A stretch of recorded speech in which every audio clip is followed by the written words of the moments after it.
तो हम लोग जो है हम लोग अपना पढ़ रहे थे 10th चैप्टर क्लास 10th का जो चैप्टर नंबर 1 है केमिकल रिएक्शन एंड इक्वेशन, उसके बारे में हम लोग पढ़ रहे थे। और उसमें हमने बहुत सारी चीज़ें देख ली थी कि रिएक्शंस क्या होते हैं, इक्वेशन क्या होता है, केमिकल इक्वेशन वो क्या होता है, केमिकल रिएक्शंस की प्रॉपर्टीज वगैरह क्या होती है, किस चीज़ क्या केमिकल रिएक्शंस, किसी भी केमिकल रिएक्शंस का कैरेक्टरिस्टिक क्या होता है जिससे पता चलता है कि कोई रिएक्शन हो रही है या नहीं हो रही है, कि गैस का इवोल्यूशन होता है, टेम्परेचर का फॉल या फिर राइज होता है, या फिर प्रेसिपिटेशन का फॉर्म होता है, कलर चेंज होता है, उसका स्टेट्स का चेंज होता है। तो ये सारी चीज़ क्या है, कैरेक्टरिस्टिक थी आपकी केमिकल रिएक्शंस की। ठीक है, फिर हमने केमिकल इक्वेशन की बात की थी। तो केमिकल इक्वेशंस भी क्या होता था कि एक तरह से केमिकल रिएक्शन को पेपर पे लिखने का एक तरीका होता है। कोई रिएक्शंस हो रही है तो कौन से उसमें रिएक्टेंट्स इन्वॉल्व हैं, कौन से प्रोडक्ट फॉर्म हो रहे हैं, ठीक है, ये सब सारी चीजें की थी। फिर केमिकल इक्वेशन में हमने देखा था केमिकल इक्वेशन दो तरीके की होती है, एक होता है आपका बैलेंस्ड और एक होता है अनबैलेंस्ड। ठीक है, तो बैलेंस केमिकल इक्वेशन की बात करें, क्या बैलेंस केमिकल इक्वेशन क्या होता है, लॉ ऑफ कंजर्वेशन पे डिपेंड करता है। तो इन सब चीजों को हम लोग देख रहे थे। आज जो बात करने वाले हैं वो बात करने वाले हैं कि बैलेंसिंग कैसे करें किसी केमिकल रिएक्शन का।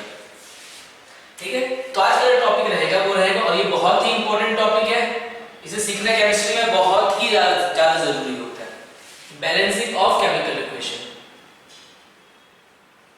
Balancing of chemical equation. देखिए, इसका जो मेथड हम देखने वाले हैं और जो मेथड होता है वो होता है बस एक ही है, heat and trial method. Heat and trial method मतलब ट्रायल करके देखेंगे और कुछ नंबर रखेंगे और देखेंगे उससे फिर कि कैसे रिएक्शन को बैलेंस किया जाए।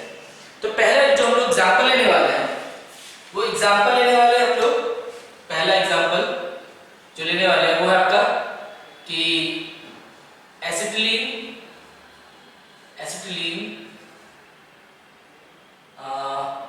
एक मिनट, एसिटिलीन नहीं है ये आपका, अच्छा ठीक है एसिटिलीन ले लेते हैं। Acetylene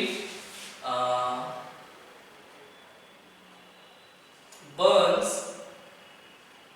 with oxygen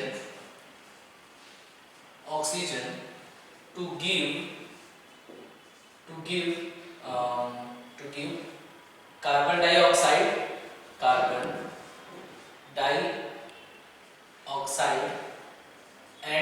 water। ये रिएक्शन दे रखा है, बोल रहा है इसको क्या, सबसे पहले तो इसको एक केमिकल इक्वेशन में कन्वर्ट करो और केमिकल इक्वेशन में कन्वर्ट करने के बाद इसको बैलेंस करना है। ठीक है, तो हम लोग स्टार्ट करते हैं, सबसे पहले इसको केमिकल इक्वेशन में कन्वर्ट करते हैं। एसिटिलीन क्या होता है, एसिटिलीन एक गैस है, हाइड्रोकार्बन होता है, ये होता है C2H2, इसका फार्मूला होता है, मॉलिक्यूलर फार्मूला जो उसका होता है वो होता है आपका C2H2। बोल रहा है इसका रिएक्शन ऑक्सीजन से हो रहा है, ऑक्सीजन का मतलब O2 से हो रहा है, ठीक है ना, और किस में कन्वर्ट हो रहा है, ये कन्वर्ट हो रहा है कार्बन डाइऑक्साइड में। टू गिव मतलब क्या दे रहा है, ये जो आपस में रिएक्ट कर रहे हैं, एसिटिलीन बर्न्स विद ऑक्सीजन, जब एसिटिलीन ऑक्सीजन के साथ बर्न हो रहा है तो उससे क्या मिल रहा है, टू गिव कार्बन डाइऑक्साइड, यानी कार्बन डाइऑक्साइड में प्रोडक्ट है तो उसको प्रोडक्ट साइड में लिख देंगे, एंड वाटर, तो ये रहा वाटर।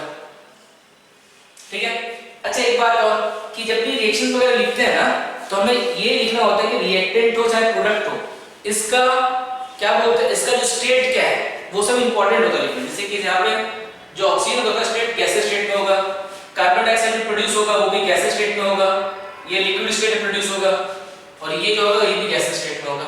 बोला है कंबशन कर रहे हैं इसका और इससे मुझे ये प्रोडक्ट मिल रहा है, इसको क्या करना है, आपको बैलेंस करना है, इसको बैलेंस करना है। तो सबसे पहले देखिए ये जो वर्ड फॉर्म में रिएक्शन लिखा है सबसे पहले तो इस तरह से लिखना पड़ेगा आपको, इसको हम बोलते हैं अनबैलेंस्ड रिएक्शन या स्केलेटन रिएक्शन कहते हैं। स्केलेटन रिएक्शन में क्या होता है कि जो एलिमेंट जो बैलेंस नहीं होते, एलिमेंट जो है वो बैलेंस नहीं होते लेकिन सारे के सारे जो प्रोडक्ट या रिएक्टेंट है वो लिखे रहते हैं, इस तरह के रिएक्शंस को बोलते हैं स्केलेटन रिएक्शन। ठीक है, तो इस पे बात करते हैं कि देखो रिएक्शन का बैलेंस कैसे करते हैं वो ध्यान से सुनना।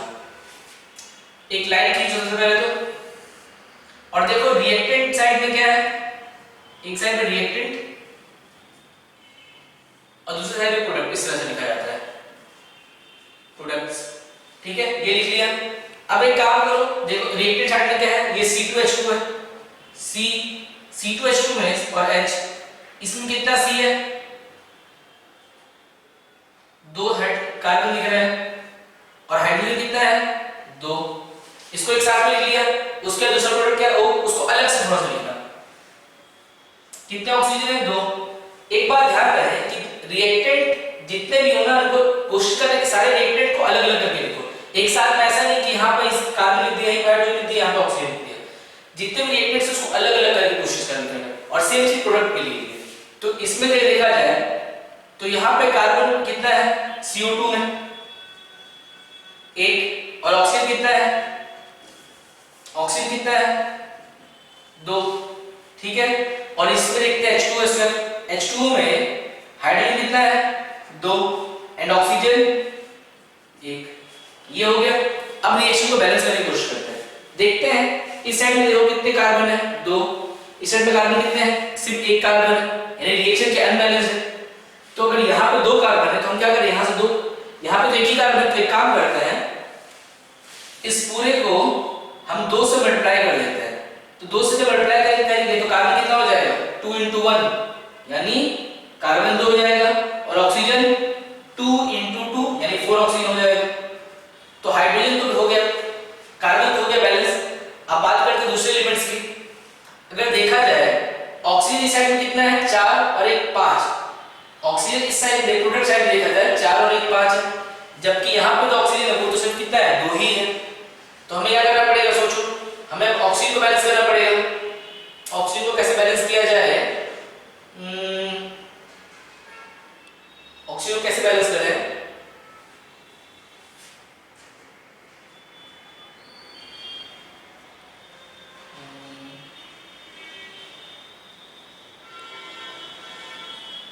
ऑक्सीजन में काम करते हैं यहाँ पे।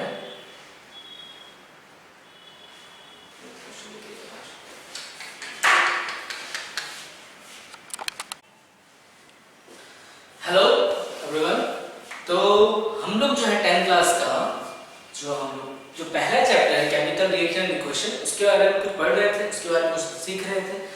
और उसमें हमने क्या बहुत सारी चीज, जैसे कि केमिकल रिएक्शंस होते क्या है, चेंजेस क्या होते हैं, ठीक है। फिर उसके बाद केमिकल इक्वेशंस क्या होता है, केमिकल रिएक्शंस, किसी भी केमिकल रिएक्शन की कैरेक्टरिस्टिक क्या क्या होती है। कैरेक्टरिस्टिक मतलब कि जब कोई केमिकल रिएक्शन हो रहा होता है तो उसमें क्या क्या किस किस तरह की चेंजेस आती है, वही किसी भी केमिकल रिएक्शन का क्या होता है, कैरेक्टरिस्टिक होता है। जैसे कि गैस का निकलना, या फिर कलर का चेंज हो जाना, या फिर स्टेट्स का चेंज होना, ठीक है, प्रेसिपिटेट का फॉर्म होना। तो ये सब क्या होते हैं किसी भी केमिकल रिएक्शंस की आपके ये होते हैं आप कैरेक्टरिस्टिक्स। उसके बाद हमने केमिकल इक्वेशन के बारे में बात की थी कि केमिकल इक्वेशंस जो होता है केमिकल रिएक्शन को पेपर पे लिखने का एक तरीका होता है कि उसमें ये पता चलता है कि कौन से रिएक्टेंट इन्वॉल्व है किसी भी रिएक्शन में और क्या प्रोडक्ट फॉर्म हो रहा है, वो हमें पता चलता है केमिकल इक्वेशन से। अब क्या है, केमिकल इक्वेशंस में 2 तरह की होती है, एक होती है आपकी बैलेंस केमिकल इक्वेशंस और एक होती है अनबैलेंस केमिकल इक्वेशन, ठीक है। और जो बैलेंस केमिकल इक्वेशन होती है वो law of conservation of mass पे को ओबे करती है, जबकि जो अनबैलेंस्ड होती है वो ओबे नहीं करती, ठीक है ना। तो आज हम जो टॉपिक पढ़ने वाला है जो कि काफी इंपॉर्टेंट टॉपिक है केमिस्ट्री में कि रिएक्शन किसी भी केमिकल इक्वेशन को बैलेंस कैसे करें, ठीक है। तो इसका कोई हार्ड एंड फास्ट रूल नहीं होता। एक्चुअली क्या है कि ये है आपका ये जो टॉपिक है वो पूरी तरह से प्रैक्टिस बेस्ड है। आप जितना प्रैक्टिस करोगे उतनी अच्छी तरीके से इस वाले पे आपकी कमांड आती जाएगी इस वाले टॉपिक पे, ठीक है। तो कुछ क्वेश्चंस मैं आपको दिखाता हूं कि मतलब एक जनरल आइडिया क्या होता है करने का, उसके आप खुद से दिमाग लगा के प्रैक्टिस कीजिए क्वेश्चंस को और आपसे फिर जाके वो सॉल्व होगा और उतनी ज्यादा आपको सीख पाओगे। तो स्टार्ट करते हैं, जैसे कि एग्जांपल से स्टार्ट करते हैं हम इसका कि क्या है कि ऐसा बोल रहा है कि hydrogen and nitrogen reacts together to form ammonia. मुझे ये रिएक्शन दे रखा है, बोल रहा है कि सबसे पहले तो क्या इसको एक इक्वेशन पे लिखो और लिखने के बाद क्या करना है आपको इसको बैलेंस करना है। तो चलिए स्टार्ट करते हैं। सबसे पहले क्या हाइड्रोजन और नाइट्रोजन, हाइड्रोजन किस फॉर्म में एग्जिस्ट करता है एक्चुअली नेचर में H2 और यहाँ पे कौन से फॉर्म में गैस में। तो ये इंपॉर्टेंट होता है लिखना कि कोई भी चीज किस फॉर्म में एग्जिस्ट कर रहा है या फिर रिएक्शन में किस फॉर्म में पार्टिसिपेट हाइड्रोजन यहाँ पे गैसेस फॉर्म में गैसेस फॉर्म में आया है, लिक्विड फॉर्म में आया है कि कॉल्स फॉर्म में आया है, ठीक है। तो hydrogen plus nitrogen N2 form में रहता है गैसेस फॉर्म में, और ये रिएक्ट करके फॉर्म करते हैं NH3। लिख रहा है कि अमोनिया देता है। अमोनिया क्या होता है? अमोनिया मेरा होता है NH3। तो ये मेरा क्या होगा, इसको बोलते हैं स्केलेटल इक्वेशन। स्केलेटल इक्वेशन कहते हैं। मतलब अनबैलेंस्ड रिएक्शन जो होती है ना, जिसमें सारे रिएक्टेंट एंड प्रोडक्ट लिखे हो, उसको हम बोलते हैं स्केलेटल रिएक्शन इक्वेशंस कहते हैं, स्केलेटल इक्वेशन, ठीक है। तो इसको बैलेंस करना है। अभी अनबैलेंस्ड है, अब इसको बैलेंसिंग का तरीका क्या होता है? सबसे पहले एक लाइन कीजिए, ठीक है। रिएक्टेंट साइड में जो भी है उसको रिएक्टेंट साइड में लिख दीजिए ऐसे करके। जैसे रिएक्टेंट में हाइड्रोजन कितने नंबर्स है? यहाँ पे 2 नंबर्स। कितने एटम्स है? 2। H2 लिखा है, मैं 2 एटम्स, यहाँ 2 एटम लिख दिया। और नाइट्रोजन कितना है? नाइट्रोजन भी 2 है। N2 है ना, मैं 2 नाइट्रोजन के एटम्स होंगे, 2 लिख दिया। सिमिलरली अब यहाँ पे जो प्रोडक्ट होता है उसके लिए भी सेम चीज किया कीजिए। तो नाइट्रोजन का 1 एटम और हाइड्रोजन का 3 एटम है, ठीक है। अब क्या करते हैं? रिएक्शन को बैलेंस करते हैं। अगर देखोगे आप इस साइड में तो यहाँ पे 2 ही नाइट्रोजन। अच्छा एक बात और, आप थोड़ा सा ये कोशिश करें, मोस्ट ऑफ द मेरे साथ फॉलो भी ना हो, लेकिन मोस्टली आपकी कोशिश ये होनी चाहिए कि हाइड्रोजन एंड ऑक्सीजन को आप बाद में बैलेंस करें। बाकी जितने भी एलिमेंट्स उसको पहले बैलेंस कर लें, एंड ऑक्सीजन एंड हाइड्रोजन को कोशिश करें कि बाद में बैलेंस किया जाए, ठीक है। चलिए बात करते हैं। तो नाइट्रोजन यहाँ पे 2 है, जबकि प्रोडक्ट साइड नाइट्रोजन एक ही है, तो हमें इस नाइट्रोजन को 2 करना पड़ेगा। तो एक काम करते हैं, इसको हम 2 से मल्टीप्लाई कर देते हैं, ठीक है। 2 से मल्टीप्लाई करेंगे तो क्या होता है कि नाइट्रोजन के भी 2 एटम्स, और जो पूरे इसको मल्टीप्लाई करेंगे ना, क्योंकि ये दोनों साथ में ही इस कंपाउंड अमोनिया के लिए जब नाइट्रोजन हाइड्रोजन साथ में ही, इसलिए अगर मल्टीप्लाई नाइट्रोजन में करोगे ना तो इसमें जो अपने ऑटोमेटिकली वो मल्टीप्लाइड हो ही जाएगा, इसलिए हम साथ में दोनों कर दे रहे हैं। तो और 3 × 2 यानी इक्वल टू 6 हो गया, ठीक है। तो नाइट्रोजन के 2 इधर था, इधर भी नाइट्रोजन 2 एटम हो गए, नाइट्रोजन बैलेंस। हाइड्रोजन की बात करते हैं। हाइड्रोजन यहाँ पे 6 हो चुका है, जबकि यहाँ पे हाइड्रोजन सिर्फ 2 ही है। तो क्या करें? एक काम करते हैं, हम 3 से मल्टीप्लाई कर देते हैं इसको। अगर 3 से मल्टीप्लाई कर देंगे तो क्या हो जाएगा? 6 हो जाएगा। तो देखो हाइड्रोजन बैलेंस हो गया, वो हाइड्रोजन बैलेंस। अब देखो क्या करना है, अब क्या करना है, इसका मतलब क्या है कि रिएक्शन में देखा जाए, हमने कहां पे क्या मल्टीप्लाई किया? N और H वाला जो कंपाउंड था, N और H वाला कंपाउंड NH3, इसमें हमने 2 से मल्टीप्लाई किया। तो हम एक काम करेंगे, इसके आगे 2 लिख देंगे, ठीक है। और यहाँ पे क्या है, देखो हाइड्रोजन वाला जो था उसमें हमने 3 से मल्टीप्लाई किया था, हाइड्रोजन कहां पे? ये रहा, इसमें 3 से मल्टीप्लाई कर देंगे। देखो रिएक्शन बैलेंस हो गई, रिएक्शन जो है वो बैलेंस हो चुकी है। 3 दूना 6, यहाँ पे 6 hydrogen atom, 3 × 6 hydrogen atom. Nitrogen 2 थे, 2 × 1 नाइट्रोजन एटम यहाँ पे, तो 2 यहाँ पे 2 नाइट्रोजन एटम। तो इस तरह से ये रिएक्शन में बैलेंस हो गया। दूसरा बात करते हैं, एक दूसरा इक्वेशन और देखते हैं। फिर से मैं कह रहा हूँ उसमें, और मैं शायद बार-बार भी और भी कहूँगा इसे, कि सिंपल सा ये जो प्रॉब्लम है, इस तरह की प्रॉब्लम्स होते हैं इक्वेशन को बैलेंस करने वाली, ये सिंपल प्रैक्टिस जितना करोगे उतना ज्यादा अच्छे से कॉन्सेप्ट आएगा आपको।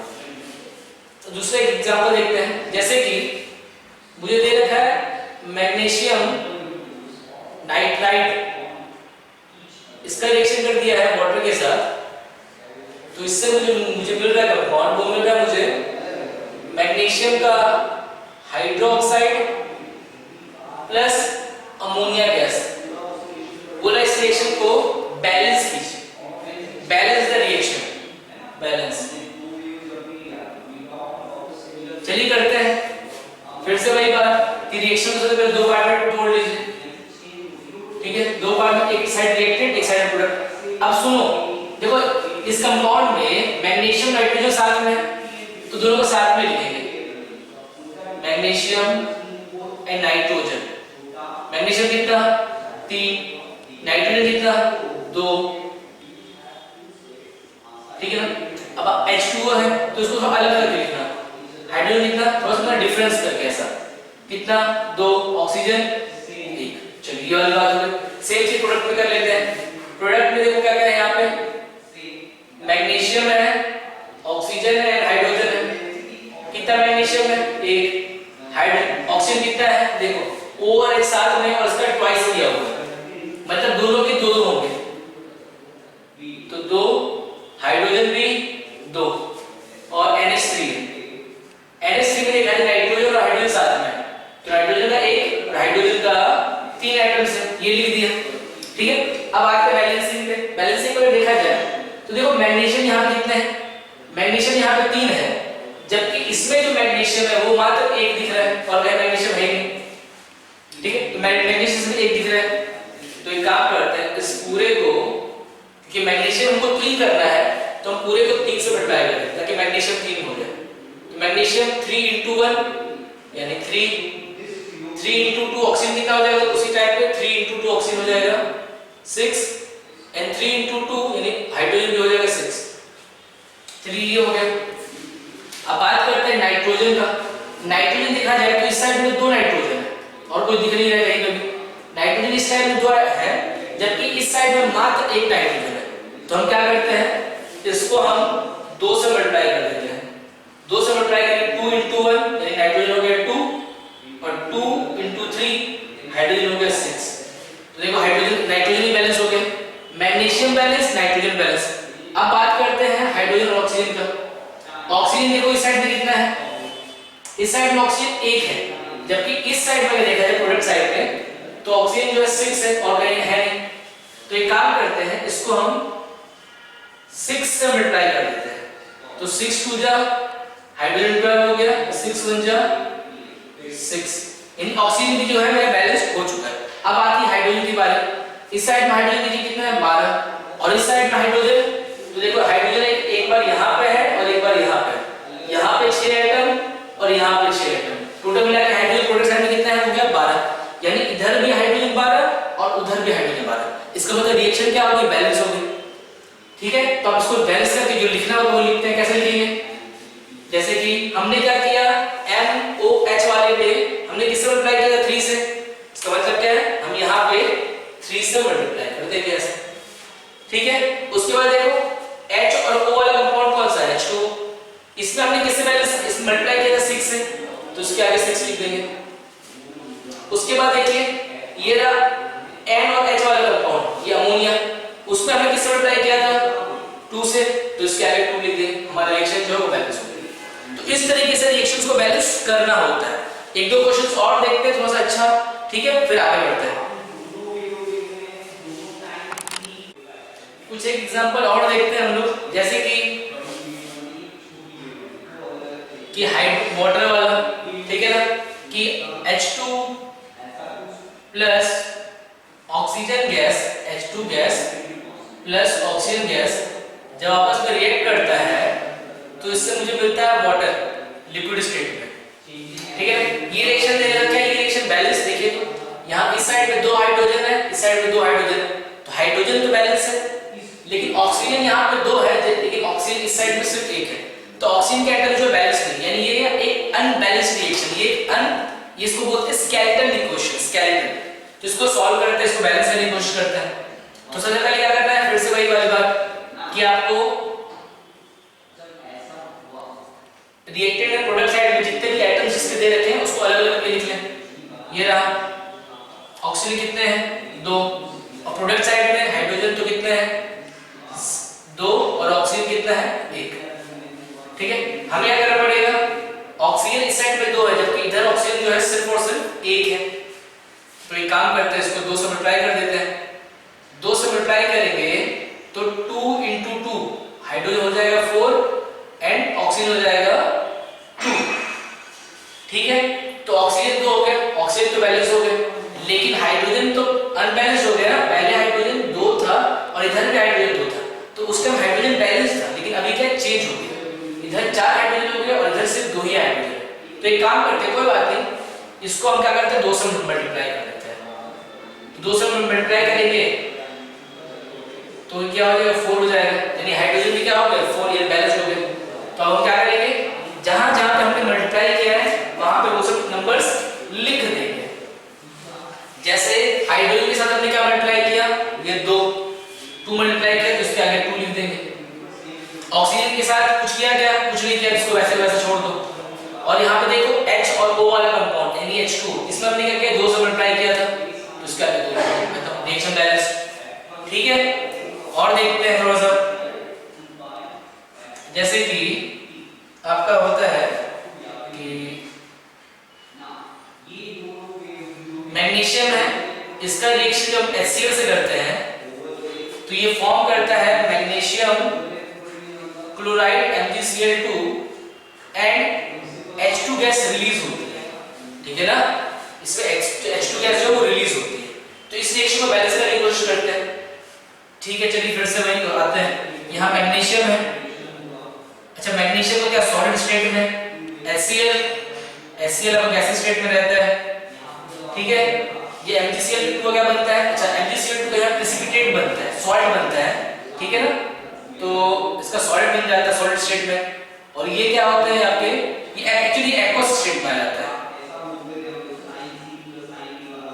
और ये गैसीय स्टेट में जाता है, ये रिलीज होता है, हाइड्रोजन गैस रिलीज होती है। ठीक है, इसमें देखते हैं मैग्नीशियम को कितना एटम्स है रिएक्टेंट साइड में, एक, और HCl को साथ में लिखते हैं, H और Cl वाला, H का एक, Cl का एक। इधर बात किया जाए मैग्नीशियम कितना है, इधर मैग्नीशियम जो है, मैग्नीशियम और क्लोराइड का कंपाउंड है यहाँ पे, मैग्नीशियम कितना है 1, क्लोरीन कितना 2, और हाइड्रोजन है, हाइड्रोजन कितने आइटम्स है यहाँ पे, H2 लिखा है तो 2 आइटम्स होंगे। ठीक है, अब देखो मैग्नीशियम यहाँ पे पहले भी एक था, अभी भी एक है। क्लोरीन क्या है यहाँ पे, क्लोरीन 1 है, जबकि क्लोरीन यहाँ पे 2 है। ठीक है, तो ये क्या अनबैलेंस्ड है, यहाँ पे कम क्लोरीन है। एक काम करो, इसको आप 2 से मल्टीप्लाई कर दो, तो 2 into 1 हो जाएगा 2, यानी हाइड्रोजन के 2, और 2 into 1 2, यानी क्लोरीन तो बैलेंस हो गया, 2 क्लोरीन, क्लोरीन बैलेंस हो गया। अब देखो हाइड्रोजन कितना हुआ 2, और इधर हाइड्रोजन 2, ये हाइड्रोजन अपने आप बैलेंस हो चुका है। तो अब क्या करना है, बस सिंपल सा लिख देना है। किससे हमने रिएक्शन किया, HCl वाले कंपाउंड में, H और Cl वाले कंपाउंड में हमने 2 से मल्टीप्लाई किया है, यानी इस साइड में हमें 2 से मल्टीप्लाई करना पड़ेगा रिएक्शन बैलेंस। तो इस तरह से रिएक्शंस को करनी होती है।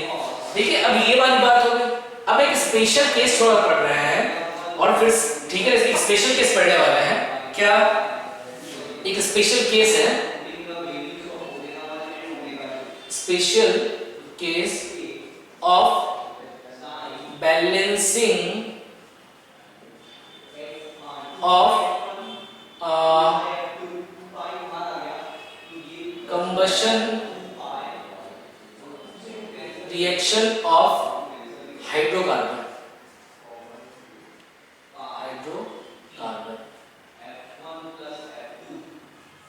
एक स्पेशल केस देख रहे बैलेंसिंग का। ठीक है ना, देखो क्या होता है, सबसे पहले बात करते हैं कि कंबशन हाइड्रोकार्बन किसे कहते हैं।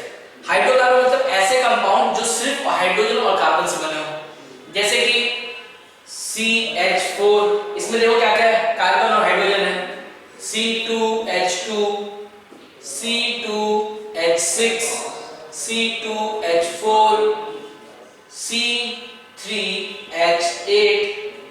ऐसे अनगिनत कंपाउंड होते हैं ऐसे। तो ऐसे कंपाउंड जिसमें सिर्फ और सिर्फ कार्बन और हाइड्रोजन हो, सिर्फ और सिर्फ कार्बन और हाइड्रोजन हो, और इसका जब कंबशन करवाते हैं ऑक्सीजन के प्रेजेंस में, तो उस टाइम 2 तरह की गैसेस मिलती है, एक CO2 मिलता है, और एक तो CO2 गैस मिलता है, और वाटर मिलता है लिक्विड स्टेट में। ठीक है ना, तो ये क्या है, ये मतलब फिक्स चीज है कि जब भी हाइड्रोकार्बन का रिएक्शन करोगे ऑक्सीजन के साथ, या फिर मैं वो ऐसा बोलूं कंबशन करोगे ऑक्सीजन के साथ, तो उस केस में आपको 2 चीजें मिलती है, एक कार्बन डाइऑक्साइड गैस और दूसरा होता है वाटर। तो उसको बैलेंस कैसे किया जाए, तो उसका एक शॉर्ट ट्रिक होता है, वो मैं ट्रिक बता रहा हूं आपको।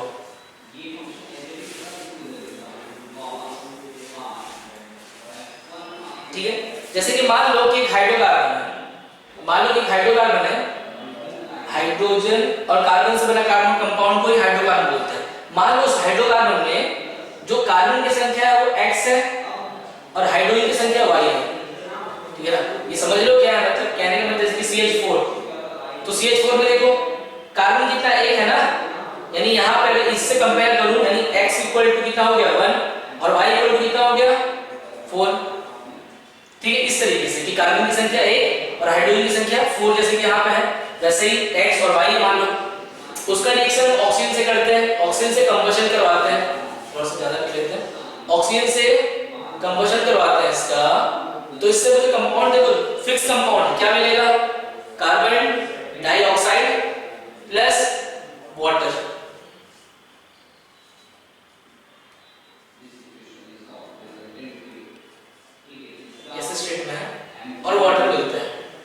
ये है आपका, इसको मुझे बैलेंस करना है, इसमें कुछ दिमाग नहीं लगाना, जो ट्रिक बताते साथ से वो ट्रिक सुनिए। यहाँ पे क्या होता है सीधा, x का कोफिशिएंट क्या हो जाएगा, जो स्टैचोमेट्रिक कोफिशिएंट बोलते हैं, बैलेंसिंग के लिए यूज करते हैं। यहाँ पे जो नंबर आएगा वो हो जाएगा x plus y by 4, x plus y by 4। Carbon dioxide का वो क्या जाएगा, तो वो हो जाएगा जो कार्बन का नंबर्स होंगे ना यहाँ पे सेम नंबर है यानी x, एंड जो वाटर उसका क्या आएगा y बाई 2। मतलब ये रिएक्शन ऐसे बैलेंस हो गई, ठीक है। तो ये थोड़ा सा दिमाग के अंदर रखें, ये ट्रिक होता है किसी भी हाइड्रोकार्बन को, किसी भी हाइड्रोकार्बन को का जो कंबशन होता है ऑक्सीजन की प्रेजेंस में, उसको बैलेंस करने का तरीका है ये, ठीक है ना, बहुत ही जबरदस्त तरीका है, ठीक है।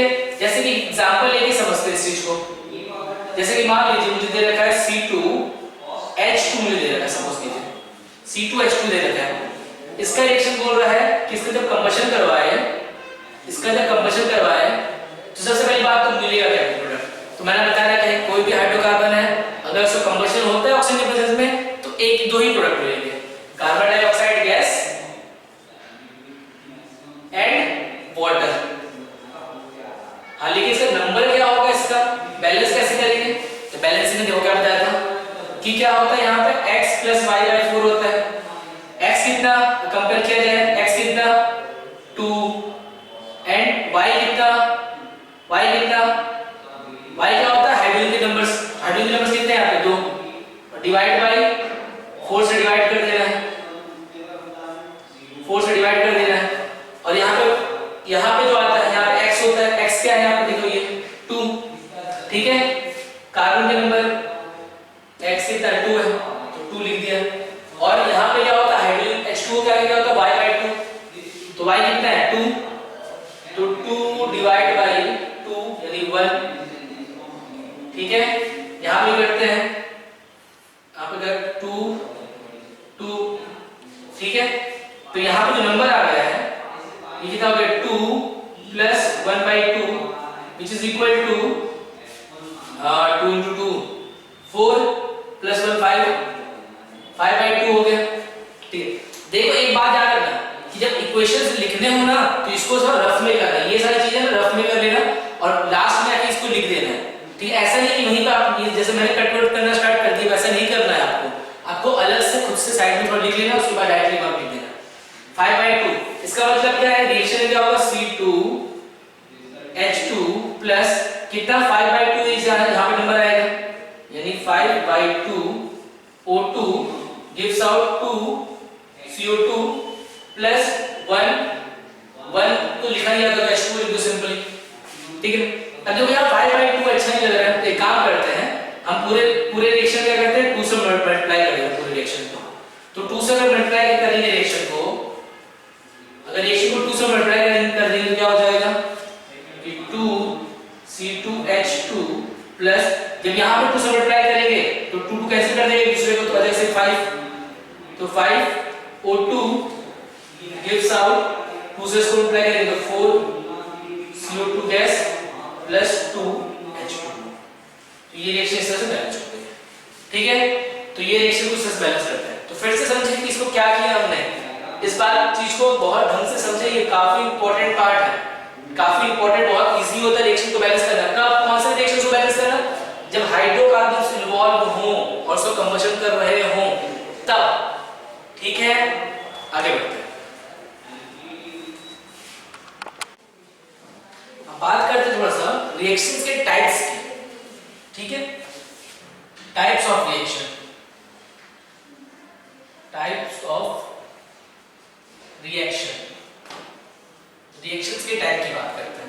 तो जो एक्चुअली क्या रिएक्शंस जो होते हैं, जितने भी रिएक्शंस होते हैं उसको 4-5 कैटेगरी के अंदर क्या कर सकते हो, डिवाइड कर सकते हैं, उसको क्लासिफाई कर सकते हैं। क्या क्या ये टाइप्स होते हैं, जैसे कि पहला एक होता है कॉम्बिनेशन रिएक्शन, कॉम्बिनेशन रिएक्शन, दूसरा होता है आपका डिकम्पोजिशन रिएक्शन,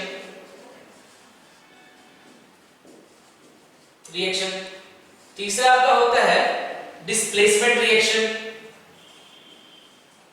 डिस्प्लेसमेंट रिएक्शन, चौथा आपका होता है क्या, fourth double displacement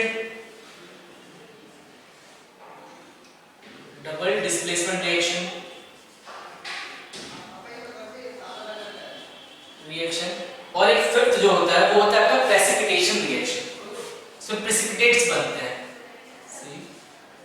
citation reaction.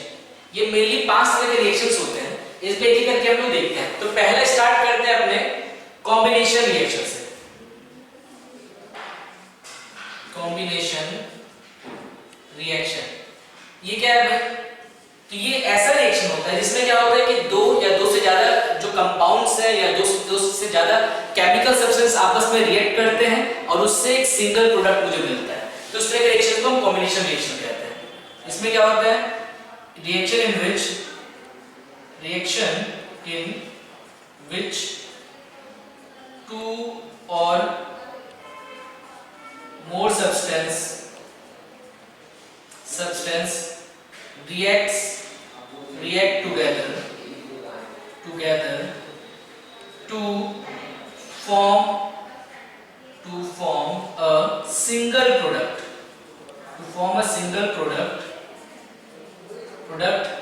under suitable condition।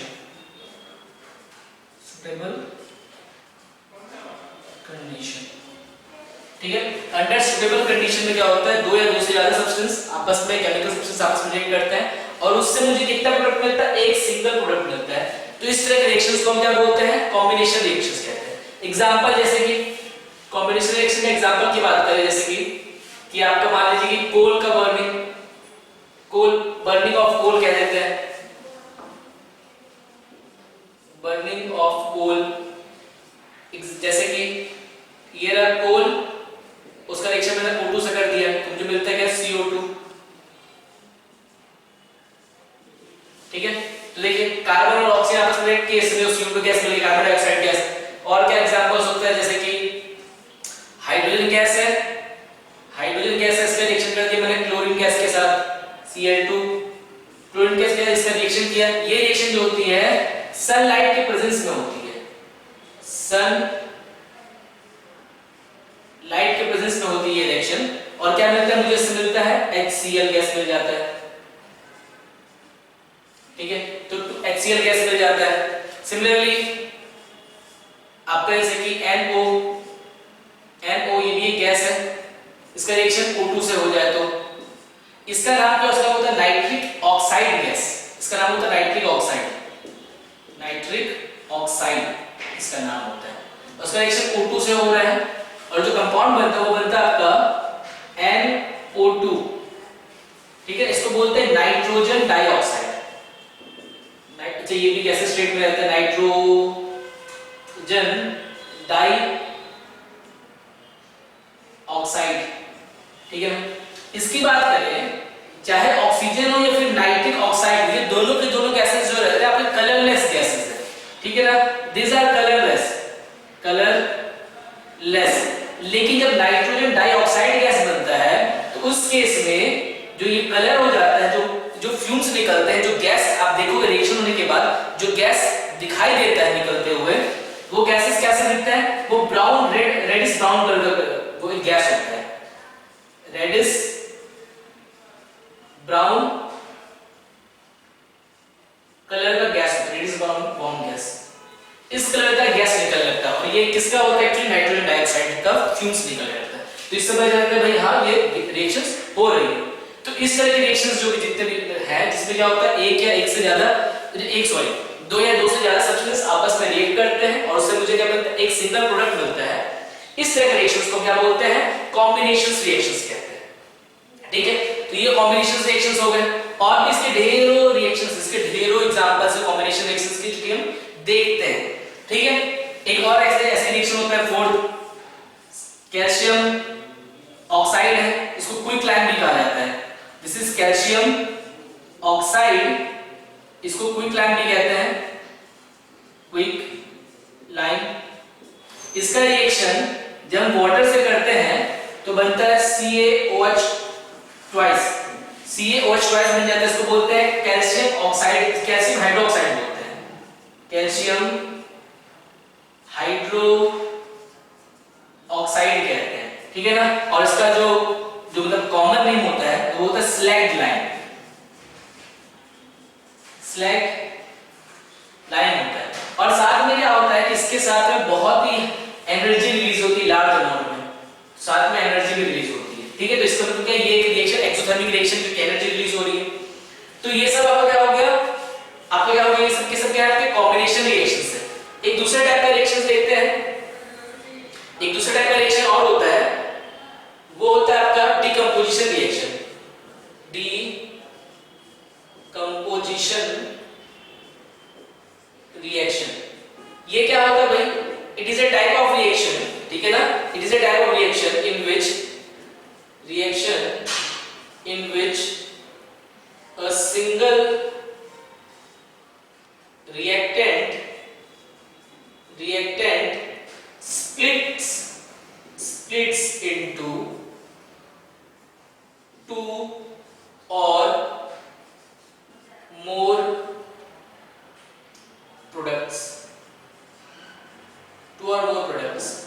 ठीक है ना। डिकम्पोजिशन रिएक्शन क्या होता है कि एक सिंगल रिएक्टेंट रहता है, एक सिंगल सा रिएक्टेंट रहता है और वही क्या दो या दो से ज्यादा सब्सटेंस में टूट जाता है। दो या ज्यादा सब्सटेंस में वो क्या होता है, आपका स्प्लिट हो जाता है, ब्रेक डाउन हो जाता है उसका। तो इस तरह के ऑलरेडी हम बोल सकते हैं डिकम्पोज हो जाता है, ठीक है, दो या दो से ज्यादा सब्सटेंस में। तो इस तरह के रिएक्शंस को हम बोलते हैं डिकम्पोजिशन रिएक्शन। जैसे कि एग्जांपल के तौर पे अगर मैं बात करूं आपसे, तो एग्जांपल है आपका calcium carbonate. Calcium carbonate solid state में, इसको जब आप इसकी हीटिंग करोगे ना, इसकी जब आप हीटिंग करोगे तो ये दो पार्ट में टूटता है, सिंगल प्रोडक्ट है, दो पार्ट में टूटता है, CaO plus CO2 gas release होती है, CaO plus CO2 gas release होती है, ठीक है ना। ये आपका सॉलिड स्टेट में रहता है, ठीक है, ये रिलीज होती है। देख सकते हो कि एक सिंगल सब्सटेंस है वो दो पार्ट में टूट रहा है, ठीक है। तो इस तरह के रिएक्शंस को हम क्या बोलते हैं, डिकम्पोजिशन रिएक्शन, जहां पे क्या होता है एक सिंगल सब्सटेंस है, एक सिंगल रिएक्टेंट दो या दो से ज्यादा प्रोडक्ट्स में टूटते हैं, दो से ज्यादा प्रोडक्ट फॉर्म करते हैं। तो इस तरह के रिएक्शन क्या बोलते हैं, डिकम्पोजिशन रिएक्शन कहते हैं। डिकम्पोजिशन रिएक्शन की एक खासियत है, क्या खासियत है भाई, कि डिकम्पोजिशन रिएक्शन के केस में हमेशा एनर्जी रिक्वायर्ड होता है। It is a type of exothermic reaction, जहां पे एक्सोथर्मिक रिएक्शन बोलूं या फिर मैं ऐसा बोलता हूं कि ये एक ऐसा रिएक्शन जहां पे हमेशा एनर्जी रिक्वायर्ड होती है। आप एनर्जी आप हीट के फॉर्म में दे सकते हो, लाइट के फॉर्म में दे सकते हो या फिर इलेक्ट्रिसिटी के फॉर्म में दे सकते हो, तीनों फॉर्म में से किसी में दे सकते हो, बट क्या इसमें एनर्जी की रिक्वायरमेंट होती है, ठीक है। तो बात करते हैं, यहां पे लिख लेते हैं कि decomposition reaction always takes place in presence of energy. This energy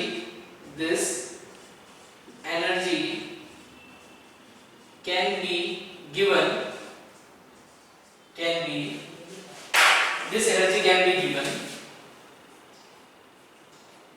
this energy can be given in form of light, heat और आपका इलेक्ट्रिसिटी। तो क्या डिकम्पोजिशन रिएक्शन के तीन टाइप्स होते हैं। क्या तीन टाइप्स होते हैं, जिसमें जो एनर्जी दी जाती है डिकम्पोजिशन के लिए वो अलग अलग तरह की हो सकता है कि इलेक्ट्रिसिटी दी जाए एनर्जी के रूप में डिकम्पोज करने के लिए, सिलेक्शन को होने के लिए, हो सकता है डायरेक्टली हीटिंग की जाए या हो सकता है लाइट का यूज करें। तो इन तीन अलग अलग एनर्जी के सोर्स के अकॉर्डिंग क्या होता है कि हम डिकम्पोजिशन रिएक्शन को तीन पार्ट में डिवाइड करते हैं, वो देखेंगे आगे।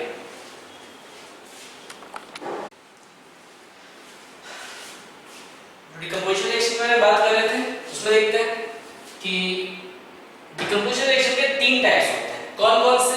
ए आपका होता है, एक होता है thermal decomposition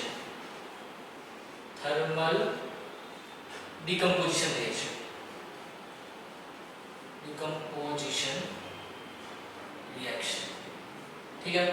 thermal decomposition reaction एक टाइप ऑफ रिएक्शन है, डिकम्पोजिशन रिएक्शन का एक टाइप है, जिसमें क्या होता है कि यहाँ पे हम जो एनर्जी सप्लाई करते हैं ना, मैंने बताया था आपको जस्ट कि थर्मल जो डिकम्पोजिशन रिएक्शन में क्या होता है, एनर्जी रिक्वायर्ड होती है। वो एनर्जी चाहे हीट के फॉर्म में आप दो, इलेक्ट्रिसिटी के फॉर्म में दो या फिर लाइट के फॉर्म में दो, बट एनर्जी रिक्वायर्ड होती है। तो थर्मल डिकम्पोजिशन वो रिएक्शन जिसमें क्या होता है, एनर्जी देते हैं ना डिकम्पोजिशन के लिए, वो देते हैं आपके हीट के फॉर्म में। तो डिकम्पोजिशन रिएक्शन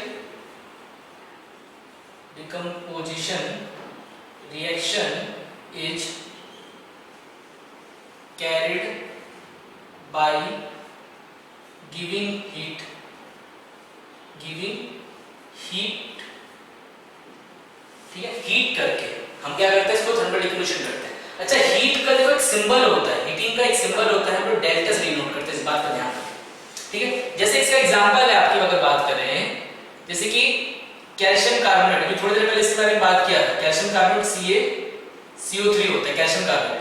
इसकी जब हीटिंग करते हैं तो क्या होता है, हीटिंग, ठीक है, तो क्या होता है, ये बर्न होता है, टूटता है CaO solid state plus CO2 gas release होता है। तो ये आपका थर्मल डिकम्पोजिशन का एग्जांपल हो गया, ये हो गया। या फिर दूसरा एग्जांपल और देखें, जैसे कि फेरस सल्फेट FeSO4.7H2, देखो इसको कहेंगे क्या, ये है फेरस सल्फेट और साथ में वाटर मॉलिक्यूल्स भी एडेड है, तो इसको क्या कहते हैं हम लोग, इसको बोलेंगे हाइड्रस, क्योंकि वाटर लगा है तो हाइड्रस वर्ड यूज करते हैं। तो हाइड्रस, हाइड्रेटेड या फिर बोल सकते हैं हाइड्रेटेड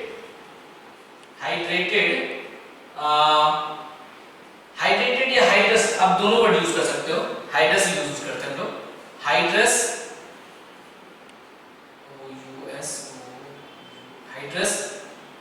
फेरस सल्फेट बोलेंगे इसको,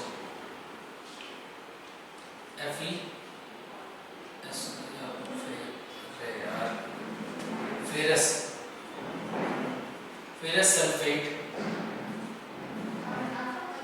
इसका जब इसको जब हीटिंग करते हैं इसका, ठीक है, तो हीट करते हैं, टूटता है ऐसे FeSO4 सॉलिड प्लस जो वाटर मॉलिक्यूल्स है वो सब कैसे बाहर निकल जाते हैं, गैसेस फॉर्म में ये निकल जाता है, ठीक है। तो ये बन जाता है आपका, इसको बोलेंगे, ये सिंपल, ये हाइड्रस था, इसके अंदर वाटर मॉलिक्यूल्स एडेड था, इसके अंदर कोई पानी का मॉलिक्यूल वगैरह नहीं, इसको बोलते हैं एनहाइड्रस कहते हैं। इसका नाम क्या हो जाएगा, एनहाइड्रस फेरस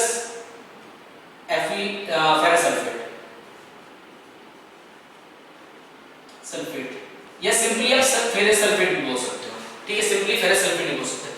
इसका जो कलर होता है ये होता है ग्रीन कलर का, ठीक है, ये बना। अब क्या करते हैं, मान लो इसका फर्दर और हीटिंग कर देते हो, ये बना, इस सब्सटेंस का मान लो फर्दर और हीटिंग करते हो, ठीक है, इसका फर्दर और हीटिंग कर देते हो, तो ये टूटता है किसमें, Fe2O3 plus SO2 gas plus SO3 gas, यहाँ पे 2 मोल्स हो जाता है, इस तरह से टूटता है, ठीक है। तो ये ग्रीन कलर का सब्सटेंस था, बताइए आपको क्या है, ये एनहाइड्रस सल्फेट है, फेरस सल्फेट, और ये क्या बन गया, ये बन गया फेरिक ऑक्साइड, ये बन गया आपका फेरिक ऑक्साइड।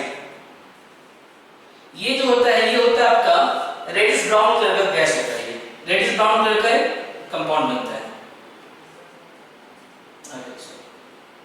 ये रेडिश ब्राउन कलर का होता है, रेडिश ब्राउन होता है ये, ठीक है।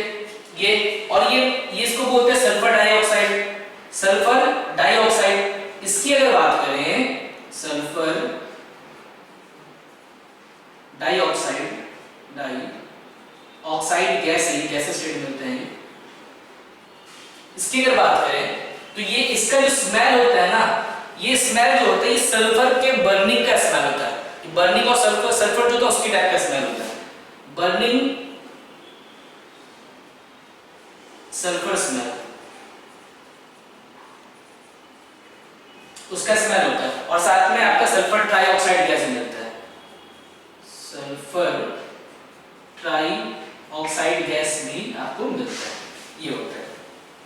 तो ये आपका थर्मल डिकम्पोजिशन का एग्जांपल हो गया, जहां पे एक सब्सटेंस है वो अलग अलग सब्सटेंस में टूट रहा है। तो इसका हम बोलते, इस तरह के डिकम्पोजिशन रिएक्शन को बोलते हैं जहां पे हीट इन्वॉल्व होता है, उसको अपने बोलते हैं थर्मल डिकम्पोजिशन रिएक्शन। उसके बाद बात करते हैं, एक तो ये हो गया, दूसरा टाइप का देखते हैं, टाइप बी। दूसरा जो होता है आपका, वो होता है आपका electrolytic decomposition. Electrolytic decomposition reaction. Decomposition reaction, इसमें क्या होता है कि यहाँ पे जो एनर्जी देते हैं ना वो इलेक्ट्रिसिटी के फॉर्म में देते हैं। तो decomposition reaction, decomposition reaction is carried out by passing electricity, by passing electric current, लिख दो। इलेक्ट्रिक करंट पास करके जो हम देखते हैं उसको हम क्या बोलते हैं कि भाई ये आपका इलेक्ट्रोलाइटिक डिकम्पोजिशन। जैसे कि इसका एक सबसे अच्छा एग्जांपल जो है वो है आपका कि वाटर से हाइड्रोजन और ऑक्सीजन गैस को डिकम्पोज, वाटर से हाइड्रोजन और ऑक्सीजन गैस को जो निकलता है वाटर, वो एक एग्जांपल है आपका इलेक्ट्रोलाइटिक डिकम्पोजिशन रिएक्शन। होता क्या है कि जो वाटर है सबसे पहले इसमें से क्या करता है, इलेक्ट्रिसिटी को पास करवाता है। इलेक्ट्रिक करंट इसमें से पास करवाता है। इलेक्ट्रिसिटी में सिंपली लिख दो इलेक्ट्रिसिटी। अब बात क्या है ना कि जो मेरा जो प्योर वाटर होता है, वो प्योर वाटर जो होता है वो it is a bad conductor of electricity, तो उसमें से इलेक्ट्रिसिटी पास हो ही नहीं सकता। तो उस केस में क्या करते हैं हम ट्रेसेस ऑफ एसिड या बेस ऐड करते हैं। ट्रेसेस ऑफ एसिड और बेस हम इसके सॉल्यूशन के लिए डालते हैं, पानी के लिए डालते हैं, जिससे क्या होता है ये इलेक्ट्रिसिटी के लिए क्या बोलते हैं, ये इलेक्ट्रिसिटी का गुड कंडक्टर ऑफ इलेक्ट्रिसिटी बन जाता है। ठीक है, इलेक्ट्रिसिटी को कंडक्ट करने लगता है। तो इससे होता क्या है कि हमें मिलता है H2 gas and O2 gas मिलता है।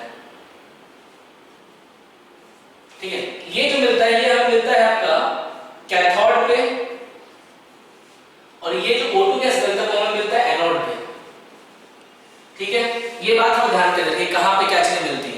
देखो इसका एक एक्सपेरिमेंट के थ्रू देखो ये होता कैसा है। जैसे कि मान लो कि ये रहा मेरा एक बीकर है, ठीक है ना, इस बीकर के अंदर मैंने क्या किया, पानी भर दिया, अगर ये पानी भर दिया इसके अंदर, और ये पानी कैसा है, शुद्ध पानी नहीं है, मतलब प्योर वाटर नहीं है, इसके अंदर एसिड या बेस डाला हुआ। चलो हम ले लेते हैं एसिड, हम मानते हैं कि एसिड वाला वाटर है, इसको मैं बोलता हूं एसिड्यूलेटेड वाटर, मतलब हल्का सा एसिड इसमें एसिड डाल दिया। और क्या कर रहा हूं मैं, इसमें दो आपका इलेक्ट्रोड ले रहा हूं, ऐसे ऐसे करके दो इलेक्ट्रोड मैंने ले लिया यहां पे, और इसको क्या कर दिया है, इसको क्योंकि इसमें से गैस इवॉल्व होने वाले हैं, हाइड्रोजन और ऑक्सीजन गैस, इसलिए मैंने इसको कवरिंग कर दी है थोड़ी सी बाहर ऊपर से, इस पे भी कवरिंग कर दी है और इस पे भी कवरिंग कर दिया ऐसे, ताकि गैस जो भी इवॉल्व होगा तो मुझे दिया। और क्या इस पूरे को मैंने क्या बोलते हैं बैटरी वगैरह से कनेक्शन कर दिया है। इसका जो है मैंने बैटरी से इसको कनेक्ट कर दिया है।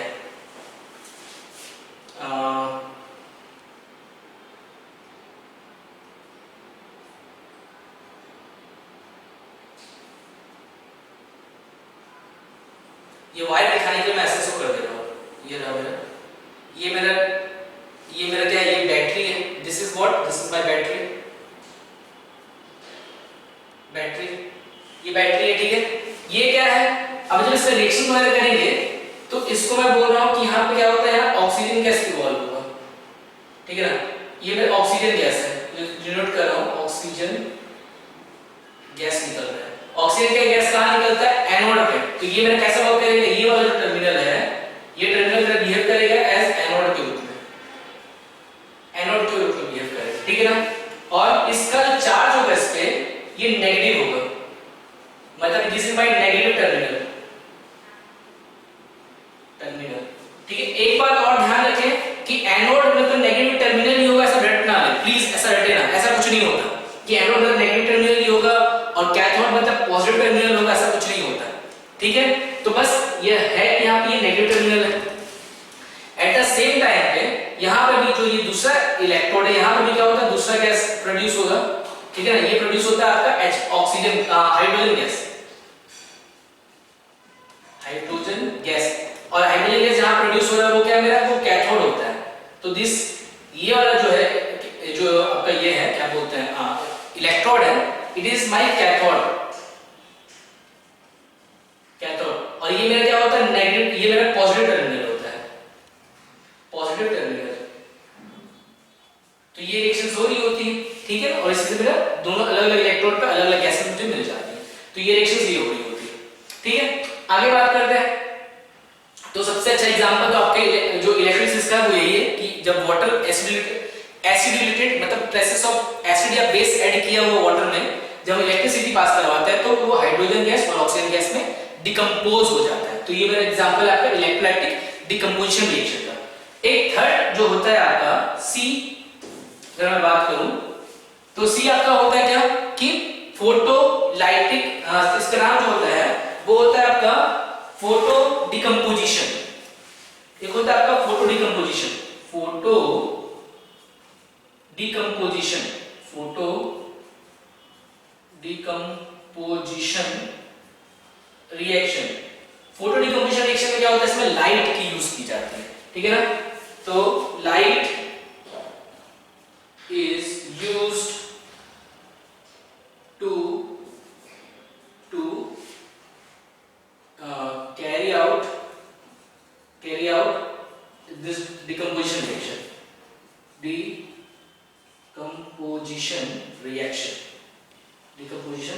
इस तरह के रिएक्शन को क्या बोलते हैं, फोटो डिकम्पोजिशन रिएक्शन। इसका एग्जांपल क्या है, जैसे कि AgCl, ठीक है, सिल्वर क्लोराइड, ठीक है, सिल्वर क्लोराइड है, इसको अगर सनलाइट की प्रेजेंस में आप रख दोगे, सनलाइट की प्रेजेंस में रख दोगे, पहली बात तो क्या कि AgCl का जो कलर होता है ये व्हाइट कलर का सब्सटेंस है, ये व्हाइट कलर का क्रिस्टल्स होते हैं, सॉलिड स्टेट में रहते हैं। इसको जैसे ही आप सनलाइट में रखोगे तो थोड़ी देर में देखा जाता है कि जो कलर है, जो सब्सटेंस हमने ले रखा है, जो कलर है वो ग्रे कलर में कन्वर्ट हो गया है, ग्रेइश हो गया है, ग्रे हो गया है, क्योंकि उसमें सिल्वर जो सिल्वर मेटल होता है वो आपको मिल जाता है, सिल्वर मेटल। ठीक है, और जो क्लोरीन जो था वो Cl2 गैस के फॉर्म में रिलीज निकल जाती है। तो ये रिएक्शन हो रहा होता है। तो ये एग्जांपल आपका सनलाइट के प्रेजेंस में कैसे रिएक्शन होती है। तो हमने फिर से मैं बता तीन तरह के रिएक्शंस देखे हमने डिकम्पोजिशन के अंदर, कौन कौन से, एक आपका थर्मल डिकम्पोजिशन जो कि हीट के प्रेजेंस में होता है, ऐसा डिकम्पोजिशन रिएक्शन जो हीट के प्रेजेंस में होता है, इसके एग्जांपल्स ये हैं। दूसरा क्या होता है आपका इलेक्ट्रोलाइटिक डिकम्पोजिशन रिएक्शन जिसमें इलेक्ट्रिसिटी की जरूरत होती है, उसका क्या आपका ये है एग्जांपल क्या है कि वाटर का जो डिकम्पोजिशन होता है। और थर्ड होता है आपका फोटो डिकम्पोजिशन जिसमें सनलाइट या फिर मैं बोलूं लाइट की आवश्यकता पड़ती है हमें डिकम्पोजिशन रिएक्शन को करने का। ये बात, अच्छा एक बात जो है मैं यहाँ पे थोड़ा शॉर्ट में लिख देता हूँ, इसको प्लीज नोट कर ले ढंग से, बहुत ही इंपॉर्टेंट चीज है। क्या भाई कि हमारे बॉडी के अंदर जो हम जो खाना वाला खाते हैं, ठीक है ना, तो जो फूड का होता है हमारे बॉडी में जाता है, अब वैसा का वैसा तो नहीं रहता बॉडी के अंदर, क्या होता है वो डिकम्पोज होता है। तो हमारे फूड जो डिकम्पोज होता है, या मैं बोलूं कि जो फूड का डाइजेशन होता है, digestion is an example of decomposition reaction. ठीक है, तो मैं लिख देता हूं कि डाइजेशन, या फिर मैं ऐसे लिखूं कि हमारे एक्चुअली फूड के अंदर होता है क्या, मेनली जो होता है कार्बोहाइड्रेट्स होते हैं, कार्बोहाइड्रेट्स, प्रोटीन्स होता है, प्रोटीन्स होता है, और क्या होता है फैट्स वगैरह होता है, जनरली यही सारी चीजें होती है हमारे फूड के अंदर। तो ये से फैट्स दिस are